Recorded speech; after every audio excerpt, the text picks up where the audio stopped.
accelerate the wheel of Dhamma, subscribe the channel and press the bell icon. नमो तस् भगवतो अरहतो सम्मा सम्बुद्धस्स नमो तस् भगवतो अरहतो सम्मा सम्बुद्धस्स नमो तस् भगवतो अरहतो सम्मा सम्बुद्धस्स।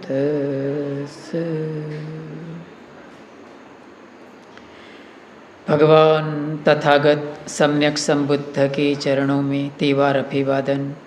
बोधिसत्व भारत रत्न डॉक्टर बाबा साहब भीमराव अंबेडकर, जिनकी धम्म क्रांति को हम सब मिलकर आगे बढ़ा रहे हैं, यहाँ उपस्थित सभी श्रद्धावान उपासक उपासिकाएं, बाबा साहब रचित ग्रंथ भगवान बुद्ध और उनका धम्म, उसकी अगली कड़ी है ब्राह्मण ग्रंथ।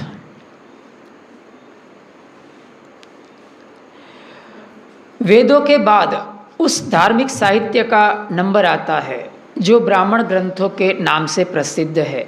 दोनों ही पवित्र ग्रंथ माने जाते थे। वास्तव में ब्राह्मण भी वेदों का एक भाग ही है। दोनों साथ साथ है और दोनों का एक सम्मिलित नाम श्रुति है। वेदों के बाद जिसको माना जाता है हिंदू परंपरा में, वो ब्राह्मण ग्रंथ है। ब्राह्मण ग्रंथ में जैसे कि पुराण है, उपनिषद है, और जिन जिन ग्रंथों ने वेदों को सर्वे सर्वा माना है, ब्राह्मणों को सर्वे सर्वा माना है, वे सब ब्राह्मण ग्रंथ कहे जाते थे। ब्राह्मणों के दर्शन के 4 स्तंभ है। 4 स्तंभ गिनाए गए हैं, जैसे कि वेद अपौरुषेय माना गया, वर्ण व्यवस्था मानी गई, शिक्षा के लिए सिर्फ और सिर्फ ब्राह्मणों को अधिकार दिया गया, 100% उनको अनामत थी ब्राह्मणों की शिक्षण में। और एक और स्तंभ था, वो था आश्रम पद्धति। तो सबसे पहला स्तंभ है कि वेद न केवल पवित्र है बल्कि अपौरुषेय है। उनके किसी एक भी शब्द पर प्रश्न चिन्ह नहीं लग सकता है।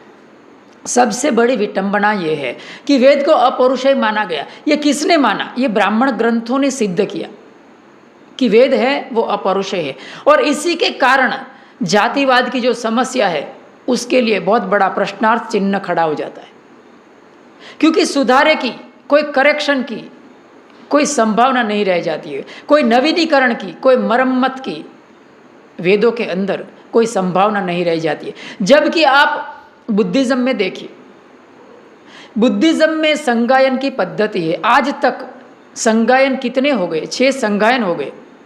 सब में बुद्धिज्म का नवीनीकरण किया जाता है, उसका रिपेयरिंग किया जाता है। हम सुख सुविधा के साधन इस्तेमाल करते हैं ना, है ना? कोई वॉशिंग मशीन इस्तेमाल करता है, कोई एसी इस्तेमाल करता है, कोई गर्म पानी करने का हीटर इस्तेमाल करता है। तो उसको मरम्मत की ज़रूरत पड़ती है ना, उसको मरम्मत की ज़रूरत पड़ती है, उसको रिपेयरिंग की ज़रूरत पड़ती है, उसका नवीनीकरण का ज़रूरत पड़ता है। लेकिन वेद को अपौरुषेय माना गया, मानी उसमें कोई भी सुधारा वधारा की कोई भी संभावना को उन्होंने सर्वथा नकार दिया। इसी कारण से जातिवाद का जो प्रश्न था सुलगता हुआ, वो एज इट इज़ रह गया। उसको हम बदल नहीं सकते, क्योंकि वेद को नहीं बदल सकते। ये उसका सबसे बड़ा डार्क साइड था। ब्राह्मणी दर्शन का दूसरा स्तंभ था, दूसरी आधारशिला थी, वो आत्मा की मुक्ति, जन्म मरण के संबंध में व संसरण में मुक्ति वैदिक यज्ञों तथा दूसरी धार्मिक क्रियाओं से उचित ढंग से पूरा करने और ब्राह्मणों को दान देने से ही हो सकती है। ये उनका दूसरा कहना था ब्राह्मण ग्रंथों का, कि मुक्ति कैसे मिल सकती है। भगवान बुद्ध ने क्या कहा? एकायनो अयम भिक्खवे मग्गो सत्तानम विशुद्धिया। क्या कहा? तो उन्होंने मार्ग बताया, दुख निरोध गामिनी पटिपदा, आर्य अष्टांगिक मार्ग। उन्होंने मेहनत करने की बात किया। लेकिन इन ग्रंथों ने क्या किया कि तुम ब्राह्मणों को दान दो, तुम यज्ञ करो ताकि तुम्हें कोई भगवान आकर तुम्हें मुक्त कर देगा। ये उनका सबसे बड़ा गैर मान्यता था। और इसी कारण से आज जितने भी ग्रंथ है हिंदू धर्म के, उसको बहुत बड़ी हानि इसी कारण से होती है, क्योंकि लोग आज के बुद्धिजीवी बन गए, प्रश्नार्थ चिन्ह खड़ा करने लगे कि ये गलत है। और उस काल में भी ये देखिए, सिर्फ बुद्ध थे वो विरोधी नहीं थे इन ग्रंथों के, महावीर स्वामी भी इन सब ग्रंथों के विरोधी थे, ब्राह्मणीकरण के वो भी विरोधी थे, और भी बहुत सारे छोटे छोटे संप्रदाय थे वो इन ब्राह्मणीवादों से विरोधी थे। तो उन्होंने क्या कहा कि ब्राह्मणों को तुम दान दो, इससे तुम्हें मुक्ति मिलेगा।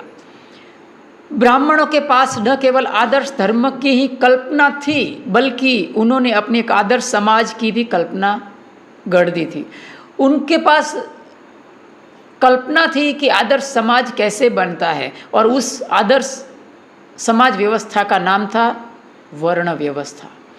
इस आदर्श समाज के ढांचे का नाम था चातुर्वर्ण। यहाँ वेदों में जड़ा हुआ है, वेदों के अंदर चातुर्वर्ण का नाम दिया गया है। और क्योंकि वेद तर्कातीत है, और क्योंकि वेदों से किसी भी प्रश्न चिन्ह लग नहीं सकता, इसीलिए एक आदर्श समाज के नमूने के रूप में चातुर्वर्ण की तर्कातीत है, और उस पर भी उंगली नहीं उठाई जा सकती। मरम्मत की, नवीनीकरण की, सुधारे वधारे की सारी संभावनाओं को इन ब्राह्मणों ने खत्म कर दिया। इसीलिए जातिवाद की समस्या है हमेशा सुलगती रहेगी, क्योंकि उसका आधार स्तंभ है।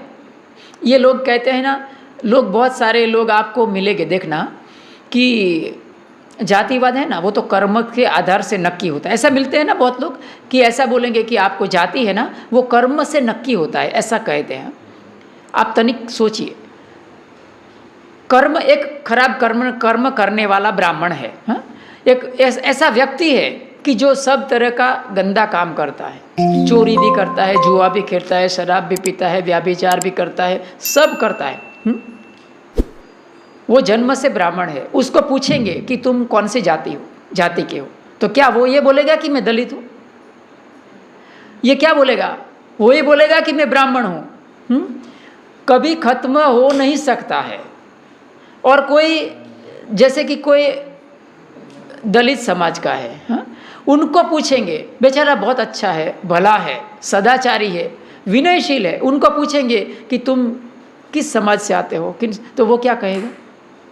क्या कहेगा? वो दलित ही कहे, वो ये नहीं कहेगा कि मैं ब्राह्मण हूँ। क्यों? क्योंकि ये वर्ण व्यवस्था की जड़ है, वो हमारे दिमाग में मानी हथौड़े मार मार कर ठोक दिया है, वो कभी भी हटाने का नाम नहीं ले सकते हम। तो समाज के इस नमूने के कुछ आधारभूत नियम थे। पहला नियम था कि समाज 4 भागों में विभक्त होना चाहिए। ये 4 भाग हम अच्छी तरह से जानते थे, बाबा साहब ने इस तरह का उसका बताया है कि इस तरह के ब्राह्मण थे, क्षत्रिय थे, वैश्य थे और क्षूद्र थे। ये 4 वर्ण व्यवस्था थी। दूसरा नियम था कि इन चारों वर्गों में सामाजिक समानता नहीं हो सकती है, इन सबको क्रमिक असमानता के नियम से परस्पर बंधा रहना होगा।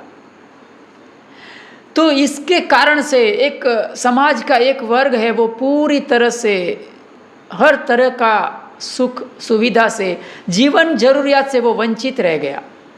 इस तरह की गैर मान्यता से, इस तरह का जो अमानवीय जो उनका आदर्श समाज का नमूना था, इसके कारण से। दूसरा नियम था कि इन चारों वर्गों में सामाजिक समानता नहीं हो सकती है।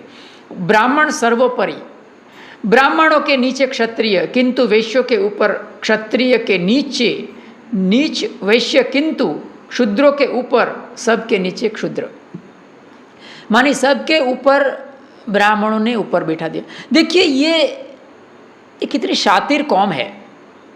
उनको मालूम था कि एक कौम है, एक पर्टिकुलर प्रकार के व्यक्ति है, वो अपनी भुजाओं से बहुत ताकतवर है, अपनी भुजाओं वो लड़ सकते हैं, हाँ? तो उसको दूसरे नंबर पर रखा ताकि वो उसका सुरक्षा कर सके, इसीलिए उसको दूसरे नंबर पर रखा। अभी और बाकी का नीचे जितना था ना वो सब की, देखिए एक कितना गंदी मानसिकता है कि एक आदमी दूसरे को नीचा समझता है और उनको अच्छा लगता है कि देखो हम तो इससे ऊंचे हैं। ये हमारा भी प्रॉब्लम है। आपको बता दूं, अगर हम क्या कहेंगे मालूम है, ये वाल्मीकि समाज के है ना, देखना हमारा भी ये प्रॉब्लम है, हम भी ऐसे समझे कि ये वाल्मीकि समाज का है, ये नीचा है। ये हमारे मन में भी घुसेड़ दिया। ये सबके मन में वर्ण व्यवस्था का जो गंदी सोच थी वो घुसेड़ दी गई है। तो इस सब की व्यवस्था थी, सिर्फ हमें असर नहीं करती थी। ये जो जिसको आज वैश्य, वैश्य का अर्थ होता है जो व्यवसाय करता है, जो व्यवसाय करता है, जो धंधा करता है, उसको वैश्य कहा जाता था। तो वैश्य कौन है आज के, बताइए आज के वैश्य कौन है? जो जैन लोग हैं, जो बनिए कहा ना, बनिए होते हैं, जो महावीर स्वामी की पूजा करते हैं। तो आपको बता दूं कि वो हमको जितनी पीड़ा दी गई, हमको जितना सताया गया, उससे कम लेकिन उनको भी सताया गया है, बनिए को भी, क्योंकि वो तीसरे नंबर पर थे ना, वो तीसरे नंबर पर थे, तो उसको भी अधिकारों से वंचित रखा गया था। लेकिन देखिए वो कौम है ना, बहुत समझदार है। उन्होंने क्या किया, उन्होंने हमारे जैसा ही मार्ग अपनाया। हमारे जैसा मार्ग क्या अपनाया? उन्होंने महावीर स्वामी का सहारा लेकर धीरे से, चुपके से वो हिंदुइज्म से अलग हो गए, समझे? उन्होंने, हमने बुद्ध धम्म का सहारा लिया ना, उसी तरह से उन्होंने महावीर स्वामी का सहारा लेकर हिंदू धर्म की जो गंदी सोच थी, गंदी व्यवस्था थी, उनसे अलग हो गए, क्योंकि उनको भी तीसरी कैटेगरी में बिठाया था। तो यह चार वर्ग अधिकार और विशेष सुविधाओं के मामले में एक दूसरे के समानता का दावा नहीं कर सकते थे। कोई भी दावा नहीं कर सकता था कि मुझे ये चाहिए। अधिकारों और विशेष सुविधाओं का उपयोग क्रमिक असमानता के नियमों के अनुसार ही हो सकता था। ब्राह्मण को वह सभी अधिकार और सुख सुविधाएं प्राप्त थी जिनकी वह इच्छा कर सकता था। ब्राह्मण को 100% अनामत मिलती थी। आज उनको अनामत मिलती है हमको, तो उनको बहुत जलन होती है। लेकिन वो 100% अनामत लेता था शिक्षण में, हर एक क्षेत्र में। तो वो, उसको कुछ भी सुख सुविधा चाहिए थी तो ले सकता था, उसके लिए कोई भी बांध छोड़ नहीं था। लेकिन एक क्षत्रिय उन्हीं अधिकारों और विशेष सुविधाओं की मांग नहीं कर सकता था। क्षत्रियों को भी उनके जैसा मांग या अधिकार नहीं था, और एक वैश्य की अपेक्षा उसे अधिक अधिकार और विशेष सुविधाएं प्राप्त थी। और जो वैश्य अर्थात व्यवसाय करने वाले लोग थे, उनको क्षत्रिय जितनी सुविधाएं नहीं मिलती थी, और वैश्य को एक क्षुद्र की अपेक्षा अधिक अधिकार और सुविधाएं प्राप्त थी। एक जिसको क्षुद्र कहा जाता था, जिसको नीचा कहा जाता था, जिसके प्रति बहुत भेदभाव रखा जाता था, उनको तो उनके बारे में कुछ कहना ही क्या। उनको क्या कहा जाता था कि उसके लिए बहुत था कि वह ऊपर के तीनों वर्गों को बिना कष्ट दिए हुए कैसा भी करके वो जिंदा रहे। ये उनकी गंदी सोच का परिणाम था कि कैसे भी करके उनको जिंदा रहना है, सिर्फ ये सब की सेवा करके। चातुर्वर्ण के तीसरे नियम का संबंध पेशों का या जीविका के साधनों से था। ब्राह्मण का पेशा था पढ़ना, पढ़ाना और धार्मिक संस्कार कराना। क्षत्रिय का पेशा था लड़ना, मारना, मरना। वैश्य का पेशा था व्यापार करना, और क्षुद्र का पेशा था ऊपर के तीनों वर्गों की सेवा करना। इन चारों वर्गों का यह विभाजन ऐसा न था कि एक दूसरे वर्ग किसी दूसरे का पेशा कर सके। किसी को यह अधिकार नहीं था कि वो दूसरे का धंधा कर सके, दूसरे का काम कर सके। वो तो हमारे ऊपर विभूति बाबा साहब का हमारे ऊपर बहुत बड़ा उपकार है कि उन्होंने इस सब प्रकार का जो गंदी सोच थी उसको नष्ट कर दिया। और आज आप लश्कर में एक लड़वैये के रूप में हमारे बहुत सारे सोल्जर्स है, बहुत सारे हमारे लोग हैं, हर क्षेत्र में हमारे लोग हैं। उसके लिए हम बाबा साहब को अगर जितना माने उतना कम है। उनका हमारे पर बहुत बड़ा उपकार है। चातुर्वर्ण के तीसरे नियम का संबंध था पेशों आजीविका के साधनों के साथ। ब्राह्मण का पेशा था पढ़ना, पढ़ाना, धार्मिक संस्कार करना। क्षत्रियों का पेशा था लड़ना, मारना, मरना। इन चारों वर्ग का यह विभाजन ऐसा न था कि किसी एक वर्ग दूसरे वर्ग का पेशा कर सके। चातुर्वर्ण का चौथा नियम शिक्षा के अधिकारों का था। चातुर्वर्ण के नमूने के अनुसार केवल पहले वर्ग ब्राह्मण, क्षत्रिय और वैश्य ही शिक्षा के अधिकारी थे। क्षुद्रों के लिए शिक्षित होना निषेध था। इस चातुर्वर्ण के नियम ने केवल क्षुद्रों के लिए शिक्षित होने को वर्जित नहीं किया था, बल्कि सभी स्त्रियों के शिक्षित होने को भी वर्जित किया था, जिनमें ब्राह्मणों, क्षत्रियों, वैश्यों तथा क्षुद्रों की भी स्त्रियां शामिल थी। शिक्षा का किसी को अधिकार नहीं था। जो एक जाति थी जिसको नीचा गिना जाता था, जिसको हल्का गिना जाता था, जिसको तमाम प्रकार की सुख सुविधा अधिकारों से वंचित किया जाता था, उसको शिक्षा का अधिकार नहीं था। इसके साथ साथ जो स्त्रियां थी उनको बिल्कुल पढ़ने का अधिकार नहीं था। आज कितना अजीब है कि जो हिंदू धर्म की जितनी भी स्त्रियां हैं, महिलाएं हैं, इस बात को समझ नहीं सकती है कि हमको डोमिनेट करने वाले, हमको सताने वाले, हमका अधिकार छीनने वाले हिंदू धर्म के ब्राह्मण वर्ग, हिंदू धर्म के पुरुष ही है, हिंदू धर्म ही है। ये महिलाएं समझ नहीं सकती है। पढ़ती है, लिखती है, आईएएस बनती है, पायलट बनती है, लेकिन उनको ये नहीं मालूम है कि हिंदू धर्म ने उनको इससे वंचित कर दिया था। उनके मन में बाबा साहब के प्रति इतना भी आदर सम्मान नहीं है, कुछ भी बोल देती है। उनको ये नहीं मालूम है कि वो जो आज पायलट बनी है, आज आईएएस अधिकारी बनी है, उसके पीछे बाबा साहब का हाथ है। तो ये कितनी मूर्खामी है कि एक स्त्री ये नहीं समझ सकती है कि जिस हिंदू धर्म ने तुमको दबा कर रखा था, हाँ, तुम्हारे लिए बाहर निकलना पाबंदी था, तुमको जला दिया जाता था, तुमको दूध पीत कर मार दिया जाता था, तुमको विधवा विवाह के नियम के अनुसार तुमको बिन विवाहित जीवन जीना पड़ता था, लेकिन नहीं, भेजे में इस तरह का गंदी सोच घुसेड़ दिया है ना कि वो निकल ही नहीं पाएगा। चातुर्वर्ण का चौथा नियम था शिक्षा का अधिकारों से वंचित करना, जिनमें ब्राह्मण, क्षत्रिय, वैश्य तथा क्षुद्रों की भी स्त्रियां शामिल थी। कोई भी स्त्री को अधिकार नहीं था। एक पांचवा नियम भी था। इसके अनुसार आदमी के जीवन के 4 हिस्से किए गए थे। पहली अवस्था था ब्रह्मचर्याश्रम की, दूसरी अवस्था थी गृहस्थाश्रम कहलाती थी, तीसरी अवस्था वानप्रस्थाश्रम और चौथी संन्यासाश्रम कहलाती थी। ये क्या कहा उन्होंने, महावीर स्वामी, और आप बुद्धिज्म में देखेंगे भगवान बुद्ध के धम्म में क्या है, आज भिक्षु, देखिए छोटे छोटे बच्चे भी भिक्षु बनते हैं ना, छोटी छोटी बच्चियां भी भिक्षुणियां बनती है। महावीर स्वामी ने भी ऐसा किया। महावीर स्वामी के आप धर्म में देखेंगे, जैन धर्म में, तो छोटी छोटी बच्चियां, छोटे छोटे बच्चे भी मुनि बन जाते हैं, वो भी बन जाते हैं सन्यासी वगैरह।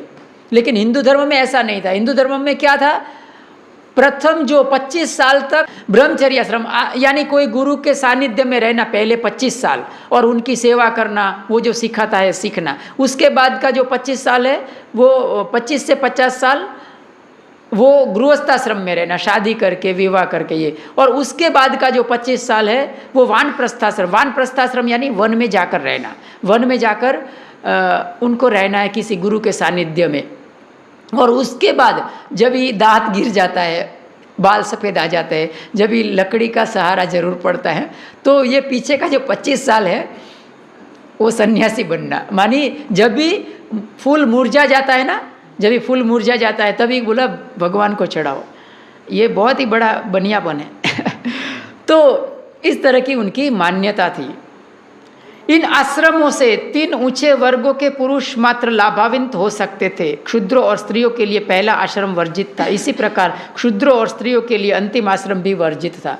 एक तो हमने समझ लिया कि शिक्षण से स्त्री और जो नीची जाति का जिसको माना जाता था उनको वंचित किया गया था। उसी तरह से उनके लिए चौथा जो आश्रम था सन्यास का, वो भी उनसे वंचित किया गया था। ये तो महावीर स्वामी और भगवान बुद्ध ने स्त्रियों के लिए भी सन्यास की, स्त्रियों के लिए भी भिक्षुपन का उन्होंने प्रयोजन रखा। ऐसा था यह दिव्य आदर्श समाज का नमूना, जिसे चातुर्वर्ण का नाम दिया गया था। ब्राह्मणों ने इस नियम को ऊंचे आदर्शवाद में परिणित किया गया था और इस बात की पूरी सावधानी रखी गई थी कि इसमें कोई कसर न बाकी रह जाए। माने उन्होंने इतनी जड़ता बरती थी इसमें कि कुछ भी इसमें हो नहीं सकता है। ब्राह्मणी दर्शन का एक चौथा स्तंभ था कर्म का सिद्धांत, बड़ा ही खतरनाक कर्म का सिद्धांत। यह आत्मा के संसरण के सिद्धांत का एक भाग था। ब्राह्मणों का कर्मवाद एक प्रश्न उनकी ओर से दिया गया उत्तर था। ब्राह्मणों का ये प्रश्न था और उसका ये उत्तर था। जन्म जन्मांतर होने पर नए शरीर को लेकर आत्मा कहाँ नया जन्म ग्रहण करती है? ब्राह्मणी दर्शन का उत्तर था कि ये उनके पिछले जन्म के कर्मों पर निर्भर करता है। दूसरे शब्दों में उसका यही मतलब था कि उसके कर्मों का परिणाम है। मानिए आदमी कोई दुखी होता है, उसको पीड़ा दिया जाता है तो उसके कर्म का परिणाम है। किसकी हत्या की जाती है तो बोला उसके कर्म का परिणाम है। हाँ, यानी मैं इधर से मेरे हाथ में कांच का ग्लास रखता हूँ, उसको तोड़ देता हूँ, फिर कहता हूँ कि ये ग्लास है ना, वो उसके कर्म का परिणाम है। उनकी ये सोच थी। उन्होंने क्या कहा कि जो गरीब वर्ग है, जो वंचित जिसको रखा गया है, ताकि वो सुख सुविधा से वंचित रह जाए, ताकि वो कभी आगे ना बढ़ना, इसीलिए उन्होंने कर्म के भद्दे सिद्धांत को रखा। कर्म के सिद्धांत को क्या कहा कि बस ये अपने कर्म से दुखी है, हमारे कर्म से नहीं। हाँ, दुखी के कारण वो जिम्मेदार है। तो इस तरह की उनकी सोच थी। उनकी सम्मति में कोई बात ऐसी नहीं हो सकती थी गलत होने की संभावना से परे हो। किसी भी विषय में कोई बात अंतिम हो ही नहीं सकती। यथा आवश्यकता समय समय पर हर बात का परीक्षण हो सकना चाहिए। आदमी को सत्य और यथार्थ सत्य जानना चाहिए। बुद्ध के लिए विचार स्वातंत्र्य सर्वाधिक महत्व की बात थी और उन्हें इस बात का निश्चय था कि विचार स्वातंत्र्य ही सत्य को प्राप्त करने का एकमात्र साधन हो सकता है। उन्होंने क्या, मैंने पहले ही कहा कि उन्होंने जो मरम्मत की, नवीनीकरण की, सुधारे की, वधारे की तमाम संभावनाओं को नष्ट कर दिया। जो कास्टिज्म है, जो जातिवाद है, उसकी समस्या दूर करने की तमाम संभावनाओं को मार दिया। तो आज इतना ही। सबका मंगल हो, सबका मंगल हो, सबके जीवन में खुशहाली हो।